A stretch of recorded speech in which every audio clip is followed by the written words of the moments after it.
Tabi Peygamber Efendimizin bu sözü şu şekilde anlamamız lazım. Sosyal haklar, insani haklar. İslamiyet robot dini değildir. Vicdansızların dini değil. Merhamet sahibi olan bir din ve öyle insanları yetiştirmek ister. Hadis-i şerifte Peygamber Efendimizin sallallahu aleyhi ve sellem değindiği konular hepsi sosyal ilişkiler. Hepsi insani haklar.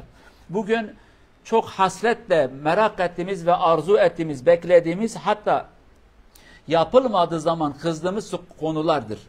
Onlardan birisi diyor ki Müslüman Müslümana selam verecek. Selam verdiği zaman selamı da alacaksın.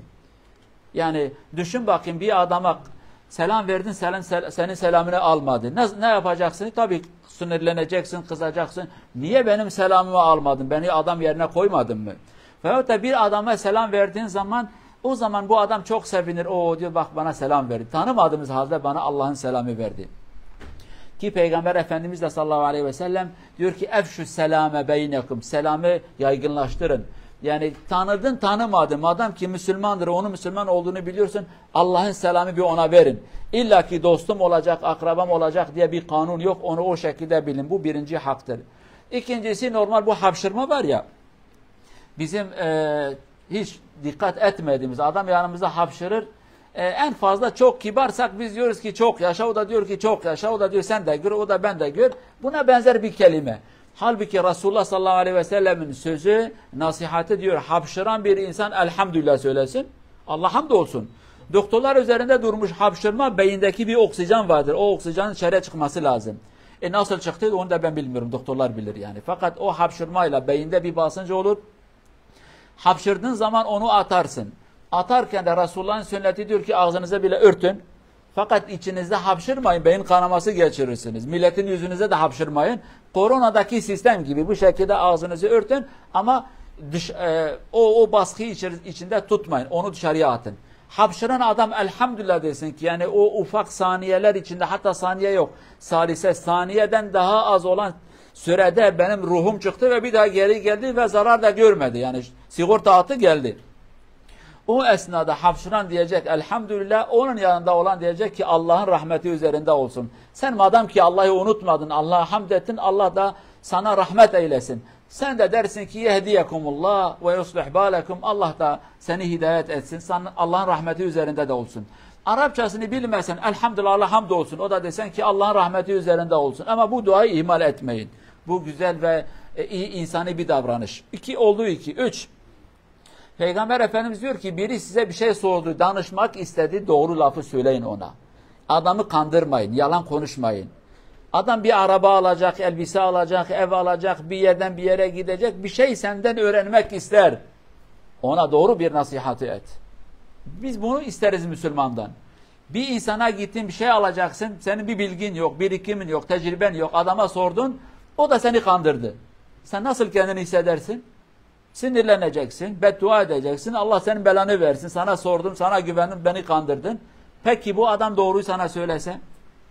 En güzel söz, en güzel nasihat, en güzel davranış, sen de güzel bir sonucu aldın, sen adama dua edeceksin, çok teşekkür ederim diyeceksin, güzel bir şey bana söyledin, bak ne kadar insani olan bir şeydir. Bilmediğin bir hususta başka bir insana gittin, o da sana doğru bir lafı söyledi. Yani unutmayın, bir insan bize bir şey sorduğu zaman doğruyu söylememiz lazım. Doğruyu söyleyecek gücümüz yoksa susacağız ama yalan konuşmayacağız. Biri geldi sana, bir ailenin kızı soracak veya da oğlu soracak. Nasıldır? Durumu nasıl? Kız vereceğim, kız alacağım. Eğer korkuyorsan bir fitne, bir sorun çıkacaksa söyle, bana sorma. Akrabamdır. İyi söylesem de yanlış anlaşılır. Kötü de söylesem yanlış anlaşılır. Ben şimdi konuşmayacağım. Tamam. Ama benim akrabamdır diye ben onu temize çıkaracağım, güzel bir şey anlatacağım. Yok, bu yalandır. Allah bunu kabul etmez. Başka bir şey diyor ki hasta düştüğü zaman hasta ziyareti. Bizde biraz bu sıkıntı var. Hasta ziyaretine fazla gidemiyoruz. Halbuki hasta ziyaretine gittiğimizde eğer bilsek ki o mesafe cennetin bahçesindendir. Giderken sanki cennetin bahçesindeyiz. Dönene kadar cennet bahçesinde. Veyahut da bilsek ki binlerce melaiket bize dua eder. Allah senin yürüyüşünü kabul etsin. Allah Azze ve Celle sana sıhhat ve afiyet versin. Senin günahlarını bağışlasın. Binlerce melaiket sana dua ettiğini eğer bilirsen tabii ki gideceksin. Onu bir tarafa bırak. Hasta olan bir insana gittiğin zaman ne kadar sevinecek? O elhamdülillah benim dostlarım çok, sevenlerim çok. Dostları ve sevenleri gördüğün zaman senin sıkıntın, hastalığın azalır, çabuk iyileşirsin. Ve gidersin ona da dua edersin, ondan da dua beklersin. Bunu da unutmayın. Hastaya gittiğinizde ona söyleyin ki bize dua et. Sen iyisin inşallah, senin bir şeyin yok. Bu lafı da söyleyin. Yani adam mesela Allah selamet versin, kanserdir başka bir şey. Gittin adama dedin ki neyin var? Ola doktorlar demiş kanser. Oo aman, bu lafı söyleme. Zaten bu lafı söylediğin zaman adam öldü bir kere. Söyleme. Yok selamet, çok iyileşen insanlar var ama bazen senin yanında bir adam hasanı söyleyerek direktmen öyle bir tepki veriyorsun ki yüzünle, gözünle, elinle adam direktmen mezara giriyor zaten yani. Ölmese de adamı öldürdün. Ama bunu yapacağına no hiç merak etme iyileşirsin. Allah şükür. Tıp ilerlemiş, doktorlar var. Allah'tan umut kesilmez. Hatta bu Allah'tan umut kesilmez lafı da söylemeyin. Bu da biraz ağır olur. Yani sanki umut yok ama belki Allah bir mucize yapar. Mümkün olduğu kadar hafif ve güzel şeyleri söyleyin. Peygamber Efendimiz diyor ki sallallahu aleyhi ve sellem, sizin bu lafınız adamı iyileştirmez fakat keyfi getirir yani. Bu laf adamın ömrünü uzatmaz. Fakat ona bir neşe ver, bir mutluluk verir. Bu da yeter. Bunu da ihmal etmeyelim. Bu bir haktır. İnsani hak, İslami bir hak. Hasta biri varsa gidemezsen telefon et. Hal hatır sor, geçmiş olsun, Allah acil şifaları versin. Bu da başka bir hak. Ve aynı şekilde Peygamber diyor ki sallallahu aleyhi ve sellem, eğer ölüm varsa cenazeye git, taziyeye git, mezara git, bu adamı defin etmeye git. Söyleme ki bu adam benim dostumdur, benim akrabamdır ve de bu adam benim babamın cenazesine gelmemişti. Ailemden biri vefat etti, adam hal hatır sormadı. Sakın bu lafları söylemeyin. Bu laflar, bu bahaneler Allah katında geçersiz değerli cemaat. Geçersiz, bunları Allah kabul etmiyor.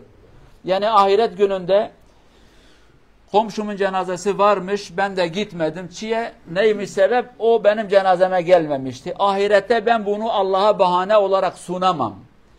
Bunu söylediğim zaman Allah benden bunu kabul etmez, diyecek ki onun hatası onadır. Ben onun cezası ona vereceğim. Senin de cezan da budur. Sana da vereceğim. O kadar.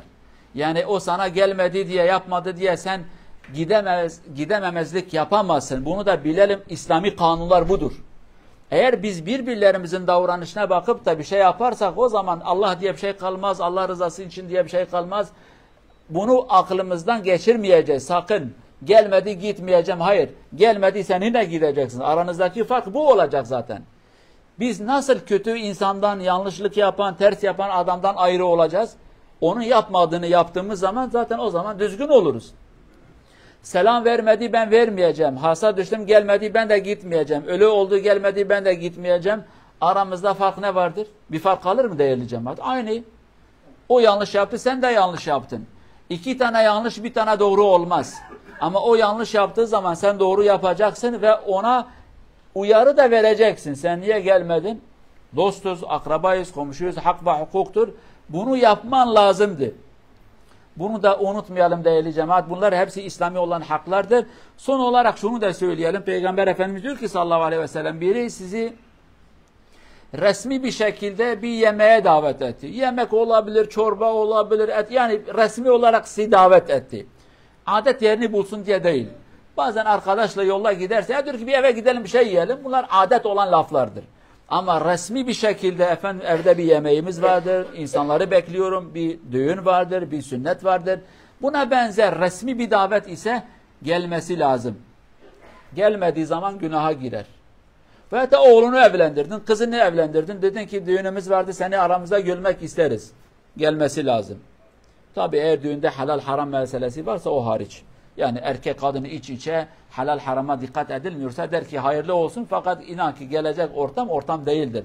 Yani Allah'ın sevmediği bir ortam, ondan dolayı gelmiyorum. Fakat gel selamun aleyküm kapıda söyle ve geri git.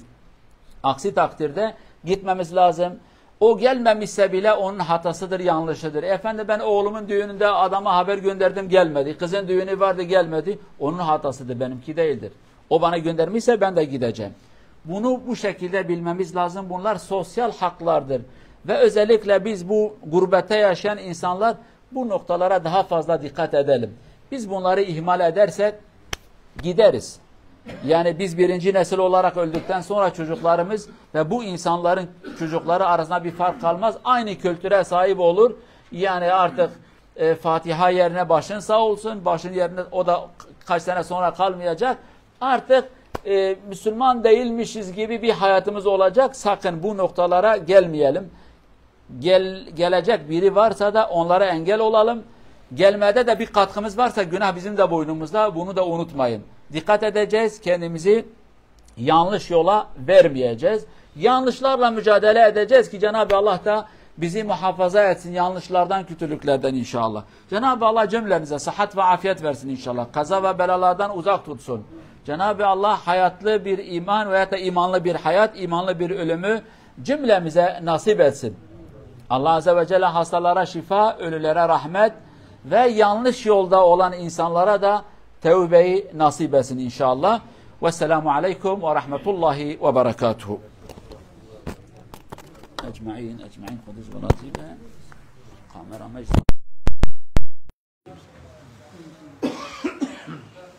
Karime. Abşur.